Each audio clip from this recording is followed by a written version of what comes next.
Assalamualaikum warahmatullahi wabarakatuh. Bismillahirrahmanirrahim. Hamdan wa syukran lillah. Salatan wa salaman ala rasulillah wa ala alihi wa sahbihi wa mawala la hawla wa la quwata illa billah. Amma ba'du. Ma'asyiral muslimin wal muslimat rahimakumullah. Alhamdulillah kita sudah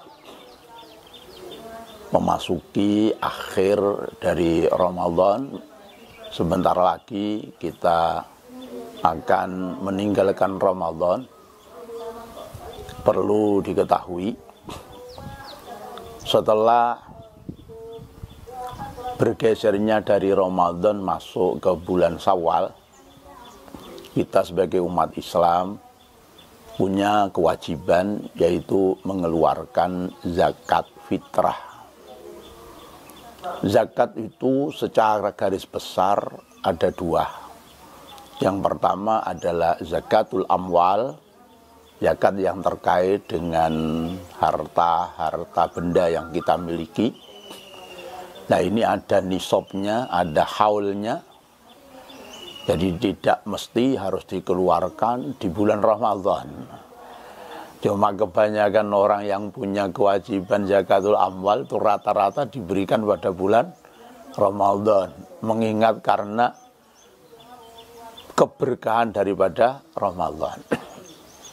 Sebetulnya zakatul amwal enggak ada kaitannya dengan bulan Ramadan. Yang ada kaitannya dengan bulan Ramadan adalah zakat yang kedua, yaitu zakatul abdan, atau orang menyebut dengan zakatul fitrah.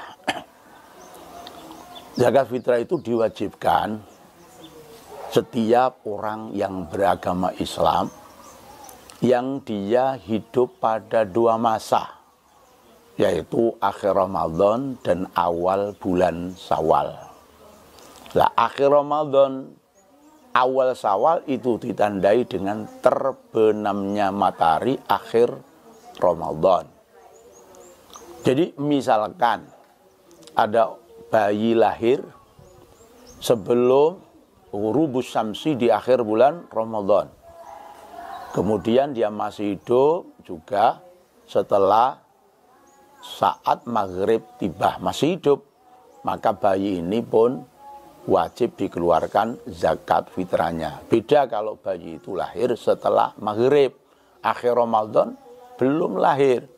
Setelah ghurubus syamsi masuk maghrib, baru bayi itu lahir, maka enggak wajib dikeluarkan zakat fitrahnya. Demikian pula, misalkan ada orang mati, matinya kok sebelum maghrib, akhir Ramadan sebelum maghrib ada orang meninggal.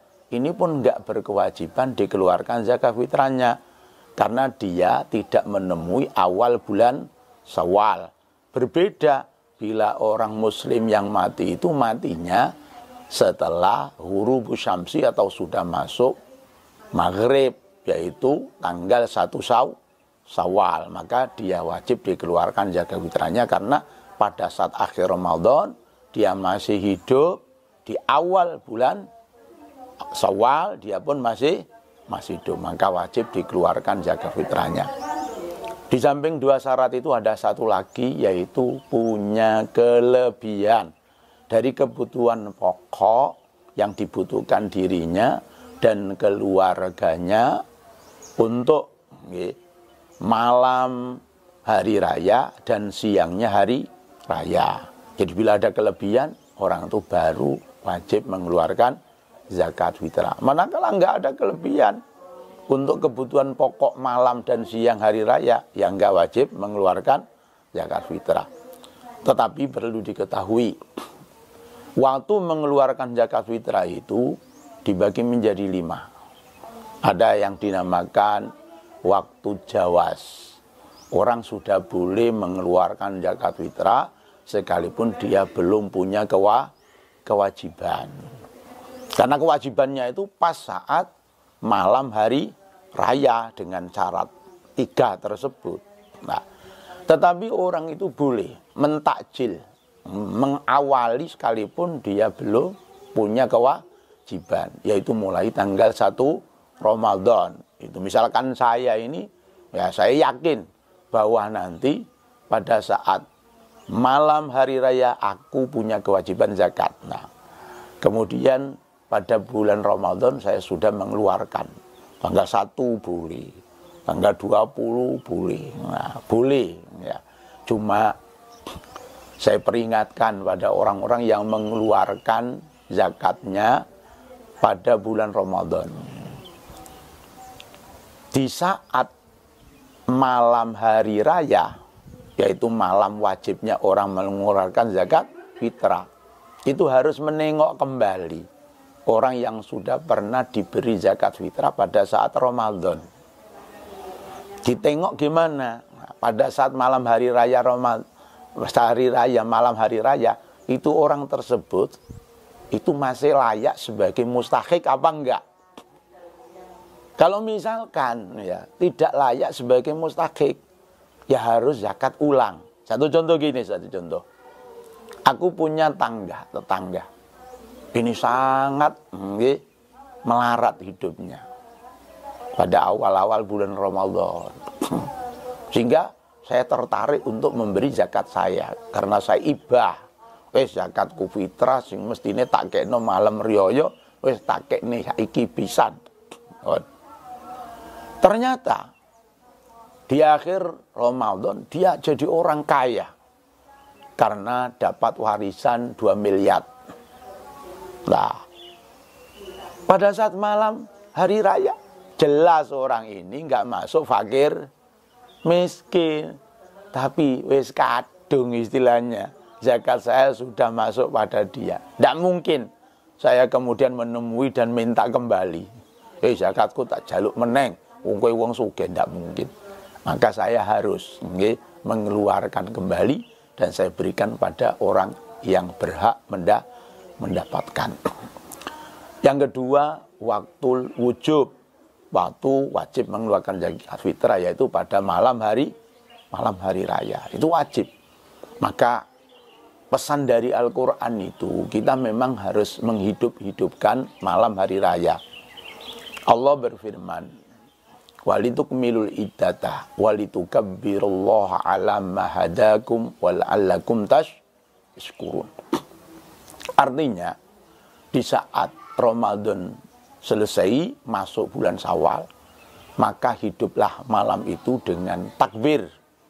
Ya, kita takbir semalam suntuk, namanya takbir mursal. Jadi semalam suntuk silakan takbir di mana-mana. Tidak hanya di masjid, tidak hanya di musola, di gang-gang, di pasar-pasar, meriahkan dengan suara takbir. Ini walitukabirullah ala ma hadakum. Kemudian wala'alakum tashkurun. Hendaklah kamu bersyukur. Lah, syukur di sini yaitu mengeluarkan zakat. Jadi kalau bisa zakat itu diberikan pada malam hari raya. Karena itu waktu wajib. Diberikan pada fakir-fakir miskin. Untuk bekal kehidupannya 4 hari pada hari raya. Zakat fitrah itu kan 1 sok. 1 sok itu 4 mud. Nah, ukuran mud itu adalah ukuran makan orang fakir miskin. 6 on lebih, katakan gitu, atau kita bulatkan menjadi 7 on. Nah, orang fakir setiap harinya 7 on itu sudah hebat sudah. Nah, 4 hari, jadi dia berhari raya sampai 4 hari nggak mikir makanan sudah. Ini tujuannya kenapa 1 sok atau dikatakan 4 mud. Nah, kemudian kita karena di situ wala'alakum tashkurun, ya kita juga berpakaian yang bagus, namanya syukur, ya pakaiannya bagus, makanannya sediakan untuk berhari raya yang enak-enak. Wong wala'alakum tashkurun, masa syukuran kok telo gitu ya, yang enak-enak. Wala'alakum tashkurun. Nah, kemudian ya jangan lupa, pokoknya malam hari raya itu harus kita hidupkan. Guru kami, Syekh Maimun Zubair As-Saroni, itu pesan pada santri-santri, dong senajan kowe Jadi santri mak gendut, gak tahu tahajud. Nek malam riyo ojo sampai gak tahajud. Pokoknya kudu tahajud. Tujuane ngurip-ngurip malam riyo. Mergo Nabi ku dawuh, man ahya lailatal idi ahyallahu qalbahu yauma tamutul qulub. Sapa wong sing gelem ngurip-ngurip malam riyo dengan berbagai aktivitas yang diridhoi Allah, maka hatinya akan dihidupkan oleh Allah Subhanahu wa taala saat hati orang-orang banyak sama mati. Jadi betul-betul kita hidupkan malam hari raya dengan taqarrub kepada Allah Subhanahu wa taala. Pagi-pagi kita mandi, namanya mandi untuk memuliakan hari raya. Sebelum kita berangkat ke masjid atau tempat-tempat sholat id lainnya, makanlah lebih dulu. Atau nyemil lah, itu disunahkan. Paling tidak sing sedenipun rokok, ya rokok mbek ngopi lah. Sebelum berangkat untuk membedakan bahwa kemarin kita masih puasa, sekarang kita sudah iftar, sudah tidak berpuasa, kita sudah masuk pada hari raya.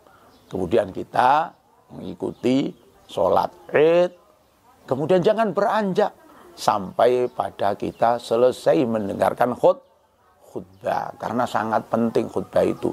Rasulullah saja menghimbau kepada perempuan-perempuan yang haid itu supaya menghadiri tempat sholat, bukan untuk sholat, tapi untuk mendengarkan khutbahnya, karena di situ ada muatan keilmuan, pengetahuan yang besar. Makanya yang di masjid, yang di lapangan, yang masih ada khutbah, ini jangan buyar. Tutup sampai marine khutbah. Nah, mudah-mudahan kita senantiasa mendapatkan siraman-siraman rohani yang menghidupkan rohani kita, sehingga kita selalu dekat kepada Allah Subhanahu wa taala. Mudah-mudahan kita sekalian mendapatkan ridha dari Allah Subhanahu wa taala. Rabbana atina fid dunya hasanah wa fil akhirati hasanah wa qina adzabannar. Walhamdulillahirabbil alamin. Assalamualaikum warahmatullahi wabarakatuh.